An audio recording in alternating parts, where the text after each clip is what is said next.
નમસ્કાર, થર્ડ આઈ એક્સપ્રેસમાં તમારું સ્વાગત છે। મારી ચેનલને લાઈક, શેર અને સબસ્ક્રાઇબ કરશો।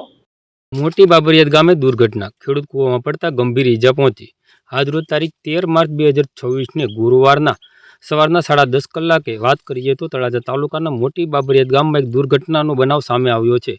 ગામના ખેડૂત પોતાની વાડીમાંથી કૂવામાંથી મોટર બહાર કાઢી રહ્યા હતા, ત્યારે આ દરમિયાન અચાનક તેમનો પગ લપસતા તેઓમાં કૂવામાં પડી ગયા હતા। ઘટનાની જાણ થતાં આજુબાજુના લોકો તાત્કાલિક ઘટના સ્થળે દોડી આવ્યા હતા અને મહેનત કરીને તેઓને કૂવામાંથી બહાર કાઢ્યા હતા। બાદ તરત જ 108 એમ્બ્યુલન્સને જાણ કરતા ઈજાગ્રસ્ત ખેડૂતને તળાજાની સરકારી હોસ્પિટલમાં સારવાર અર્થે ખસેડવામાં આવ્યા હતા।